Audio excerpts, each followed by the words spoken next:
Ke-149, suami bucin, istri kegeeran. Kabar kemungkinan Ning Melati akan datang membuat Dijah pagi harinya bertamu di rumah Baby. Ia tentu langsung diusir dia. Karena Baby harus kuliah hari ini. Entar siang aja. Aku hari ini ngumpulin tugas. Penting ini. Ucap Baby membawa karyanya. Memang hari ini adalah deadline-nya dia mengumpulkan tugas paku imaging ini. Membuat lukisan dari paku dan didesain menjadi karya 2 dimensi, dan ini membuat kepalanya cukup berkonde karena sakit kepala. Udah bikin desain, pengajuan, ditolak. 2 kali dia melalui proses itu dan setelah dapat usul dari Kaido, ia berhasil memasukkan desainnya dan di ACC. Itu baru pengajuan. Pengerjaannya bukan lagi bikin berkonde, tapi berbisul pusingnya. Adeh. Makanya udah deh. Cepetan kumpulin mahakarya penyumbang uring-uringan Baby ini. Hamad keluar sudah dengan jaketnya dan heran karena ada Dijah di sana. Kamu gak masuk pondok? Bukannya ada taklim? Tanyanya. Ini Hamad sudah bertindak seperti Ustadz. Aha. Kasihan deh Dijah.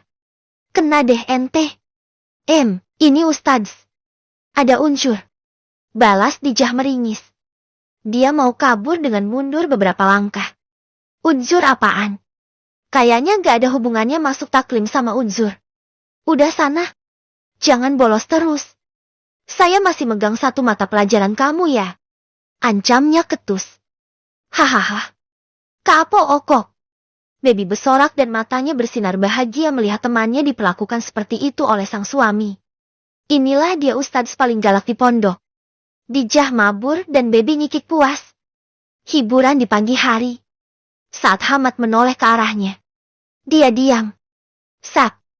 Hamad mengantarkan Baby persis di depan gerbang kampusnya. Baby turun dan mencium tangan sang suami bolak-balik. Pamit. Pulang. Langsung SMS. Kalau jadwalnya lebih cepat maksudnya. Siap. Gak usah cengengesan sama orang lain. Terus aku cemberutan aja gitu. Lah kan namanya merengut mah kalau begitu mas. Nanti dibilang orang galak aku. Keluh Baby merengek sambil menggandoli tangan sang suami. Gak masalah dia dilihat semua orang di depan dan belakangnya yang sedang nonton. Mungkin di pikiran mereka Baby ini macam sugar baby yang kecentilan. Tapi ya moso. Sugar baby naik motor butut si sugar dadinya. Tapi dia sudah go public kalau sudah menikah. Jadi lebih mudah nanti kalau ada yang nanya. Yang jelas sih semua temannya sudah tahu. Plus Kaido tentunya. Khususnya kayak begini. Gak boleh. Gak usah merengek begini di depan orang lain. Ucap Hamad lagi lebih tegas. Lah. Kenapa sih? Kok tiba-tiba? Hamad mendesah panjang dan menyalakan lagi motornya. Kamu imut kalau merengek. Iya. Belum Baby meledek sang suami. Dia sudah memutar setir motor dan pergi dari area kampus. Baby cengengesan berjalan masuk sambil membawa mahakaryanya. Lalu dia diam. Ingat. Kalau gak boleh cengengesan, kenapa ya? Palingan dia kelihatan cantik banget palingan ya. Dia sedang dalam mode kegiran tingkat tinggi. Masuk ke kelas dan dia mengumpulkan tugas keramat ini. Sudah aman diberikan sama dosennya dan kini sedang dalam fase penilaian. Aduh. Si dosen yang nilai ampe dibolak-balik itu mahakarya. Entah lagi dicari dari sisi yang mana. Kadang didekatkan ke hidungnya. Kadang dijauhkan dari hidungnya. Entah mau dicium ada wangi-wangiannya palingan ya. Yang lain juga sama bingungnya tapi sudah lega semua. Bukan hanya Baby yang terbebani. Semua. Ada 45 orang di kelas ini yang lega. Akhirnya bisa menyerahkan karya mereka ke dosen. Seperti bisul yang dipecahkan. Masih ada 1 mata kuliah lagi setelah ini. Setelah matkul pertama usai, ada break 30 menit. Baru matkul kedua, dan di momen ini Baby menghabiskannya untuk apa? Makan dong. Mengenai karya fenomenal itu. Ditinggal di kampus, masih dalam fase pertimbangan dalam pemberian nilai. Rempong bener ya? Ada tawaran kerja tambahan part-time nih. Kali aja kamu tertarik Beb. Buat nambah uang jajan. Ucap Rizka salah satu temannya di kelas. Kerja part-time. Ngapain? Jaga toko. Swalayan gitu. Retail. Cuma ngasihin doang. Sama jaga stok barang. Minat gak? Main loh. Seminggu kerja dapat bayaran 350.000. Coba sebulan. Banyak kan? Misa berapa tuh? 1.400.000. Misa buat makan cilok segerobak tuh. Ucap si Rizka lagi. Gak elegan banget dia ngiming-ngiminginnya. Cilok doang. Baby menggeleng. Enggak deh. Aku tinggal minta doang duit Pak Su. Ucap Baby dengan senyuman lebarnya. Dia makan mie ayam. Karena ini adalah comfort foodnya. Kalau orang pada takut makan mie ayam karena takut gemuk, lah si Baby udah makan mie ayam dari orok bungdeng tapi ya ibaratnya dari kecil. Tapi dianya kerempeng terus gak berubah. Kan Jetty Harmon. Lah. Lupa. Enak ya situ. Tinggal minta dapat duit. Apa aku kawin aja ya? Bisik Rizka lagi. Nikah, Riz? Bukan kawin. Sela Baby. Rizka hanya terkekeh dan mengangguk. Tapi, aku minat Beb. Aku pengennya kamu ikutan juga. Biar aku ada temannya kan enak. Bujuknya lagi. Lah aku ini belum tentu diizinin masalahnya. Pak Suku ini. Agak-agak bucin aku soalnya. Baby cengengesan. Idih. Ini ngiming-ngiming apa? Jetty kamu menyarankan aku nikah aja gitu. Hish. Gak ngiming-ngiming. Tapi ini sungguhan. Masa ya? Dia bilang gini. Kamu jangan ngerengek ya sama orang lain. Aku tanya. Kenapa? Karena aku imut katanya. Iya, kan bucin parah.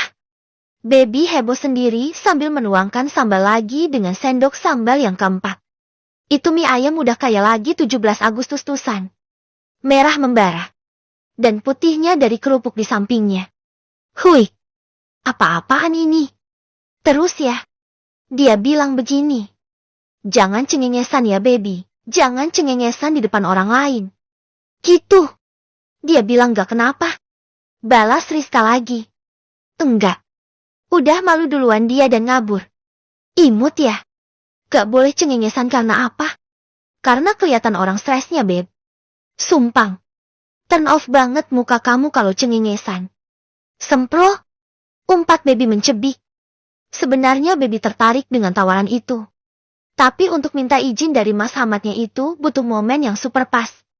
Gak bisa mainnya plos aja. Karena pasti ditolak. Baby pulang sesuai jadwal. Tak ada yang bermasalah. Karena Hamad sudah menjemputnya di depan gerbang waktu ia keluar. Baby memasang senyum lebarnya dan menghampiri sang suami. Kalau mau minta part-time diizinin, harus Jetty istri yang manis manja dan menyenangkan hati suami. Jetty, mari kita mulai misi itu juga. 3 harian lah.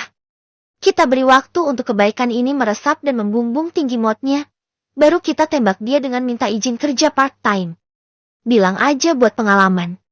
Cakep. Baby tiba di rumah. Dan seperti biasa, mereka parkir di depan. Dan jalan menuju rumah. Lah kok? Sudah ada Dija standby di depan pintu rumahnya. Sementara Hamad langsung ke pondok. Dia ada kelas untuk diajar setelah ini. Ngapain Anda di sini?